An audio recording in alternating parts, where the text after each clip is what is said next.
Praise the Lord. You are welcome again to this ministration. Let us pray. Father, in the name of Jesus, we are listening, O Lord. Speak to us. Let your Spirit reveal your mind to us and give us mind of understanding. In Jesus' name I prayed. Amen. The topic for today's ministration is the 10 virgins. The 10 virgins. Our text is taken from the book of Matthew, chapter 25, verse 1 to 13. I will just read verse 1 to 5.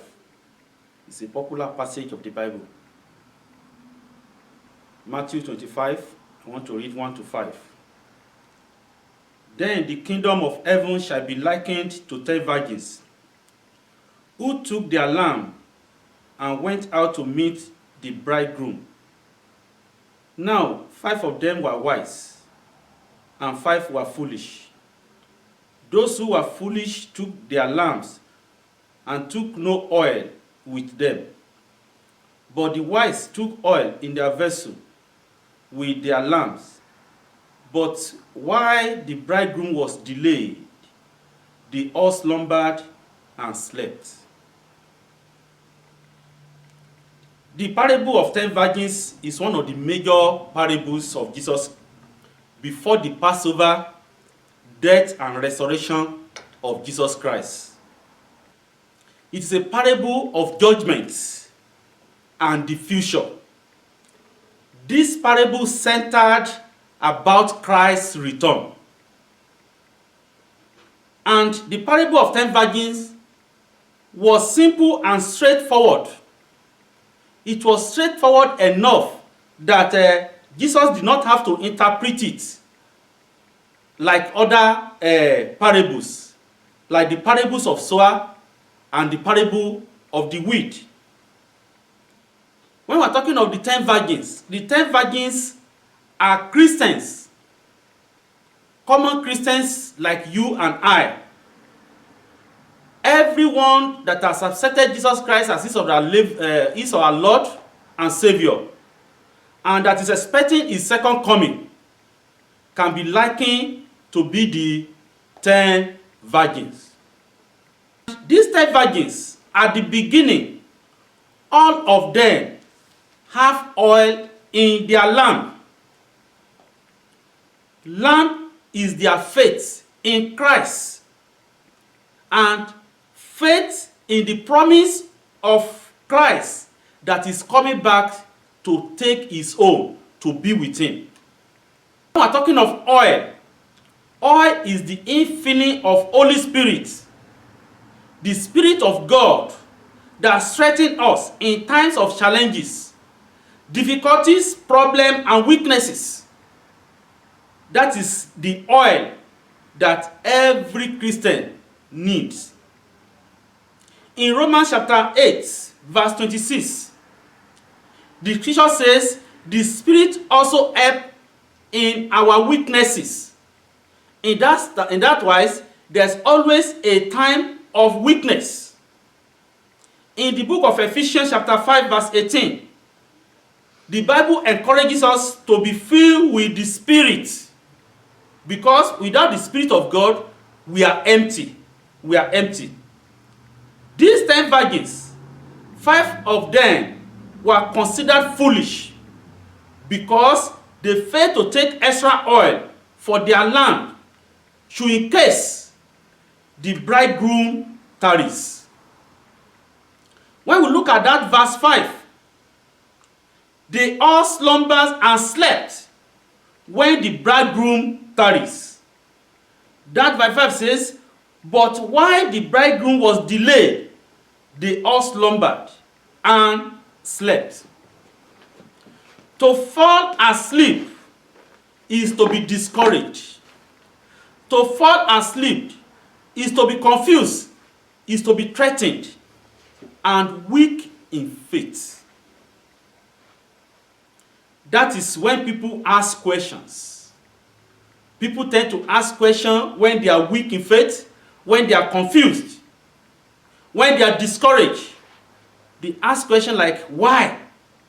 Why me? When, Lord? How? And all those kind of questions. And I want to emphasize here that this can happen to anybody. It can happen to anybody.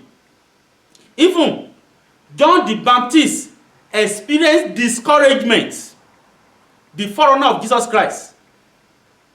In the book of Luke, chapter 7, verse 19, John, the Bible says, John called 2 of his disciples to him, sent them to Jesus, saying, are you coming one, or do we look for another?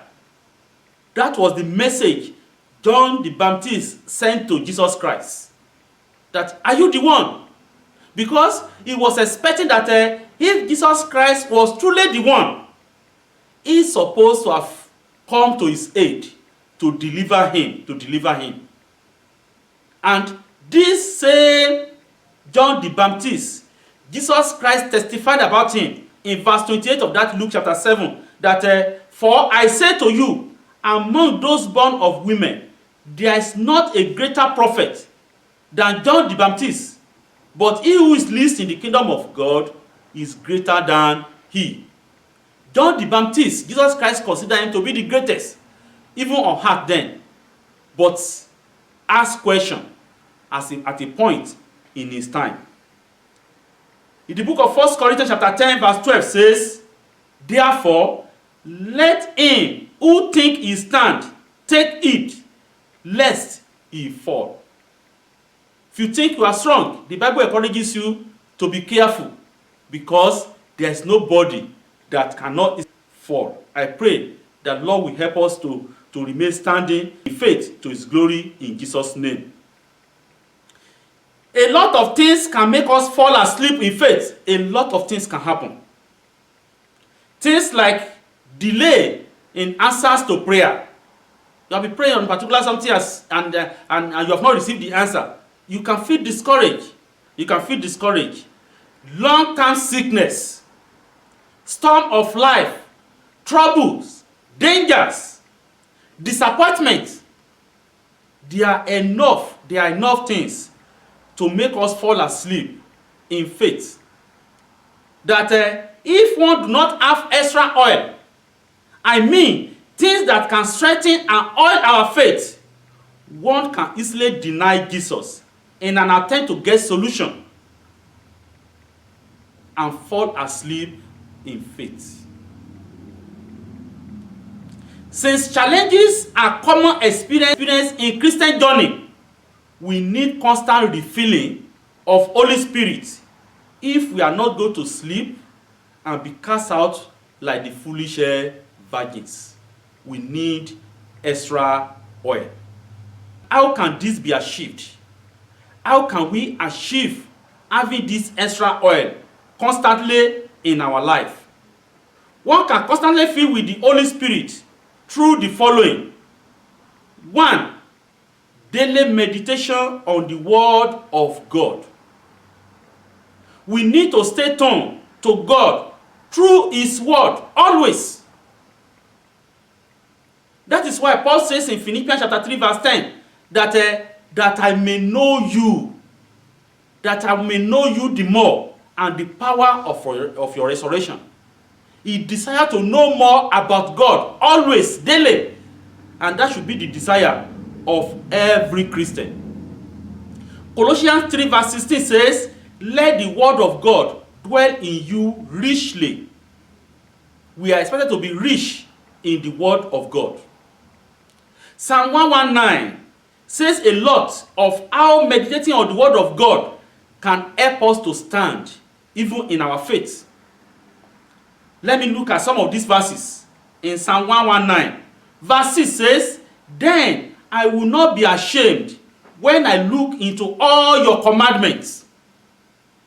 Things that can put us to shame may want to come our way, but we'll be able to stand when we look into the commandment of the Lord, when we look into the word of God.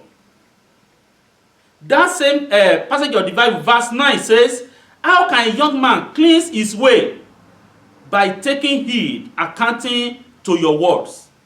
You can only make your way right before God by looking like the word of God every day. Verse 11 says, your word I've hidden in my heart, that I might not sin against you. That is what helped Joseph, and that was what helped Daniel, and it can help you also. Verse 11 says, open my eyes that I may see wondrous things from your law. It is when you meditate on the word of God that you can express such. Verse 24 says, your testimonies are also my delight and my counselor. The counselor you need in time of discouragement, in time of difficulties, in time of danger, is the word of God. Is the word of God. Another means through which we can constantly be filled with the Holy Spirit is regular fellowship with other children of God. Regular fellowship with other children of God. The book of Hebrews chapter 10 verse 25 there says, do not forsake the assembly of ourselves together, as in the manner of some, but exhorting one another, and so much the more as you see the day approaching. As you see the day approaching. That is the encouragement from the word of God, that we should not forsake the assembly of ourselves together. It is always good to be in the gathering of believers. In the gathering of believers. No matter how, the gathering of believers remains the best place where our spiritual oil can be refilled. It remains the best. Another means through which we can constantly fill ourselves with the Holy Spirit is through prayer. Constant prayer. Paul encourages us in Romans 12 verse 12 to be faithful in prayer. To be faithful in prayer. To be faithful in prayer means to pray always. To pray always. To pray without ceasing. And the same Paul encourages us in Philippians chapter 4 verse 6 says, be anxious for nothing, but in everything by prayer and supplication with thanksgiving let your requests be made known to God. Ephesians chapter 6 verse 18 says, pray all kinds of prayer in spirit at all time. All the time. All the time. So also Colossians 4:2 encourages us to continue earnestly in prayer. Continue earnestly in prayer. Being vigilant in it with thanksgiving. Be vigilant in prayer with thanksgiving. With thanksgiving. If you are diligent in all this, they will keep you awake in faith. And the other way around is that if you are not diligent in them, you can easily fall asleep. And I want to say, if you are slumbering or asleep already, please wake up and put oil into your lamp of faith through daily meditation on the word of God, through regular fellowship with other children of God, and through prayer without ceasing. And through prayer without ceasing.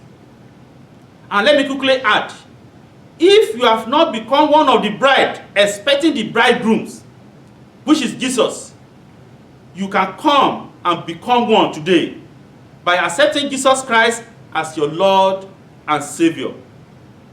As you are doing so, we shall all receive a rich welcome into the eternal kingdom in the mighty name of Jesus. That will be our portion in Jesus' mighty name. Amen. Let us pray. Thank you, Lord Jesus, for your word you have blessed us with. I pray for as many that have slept or drowsy in faith because of challenges of life, that you turn their challenges to testimony to your glory, O Lord. Wake them up from their slumber and empower them to put needed oil of your word, of fellowship, of prayer into their lamp of faith.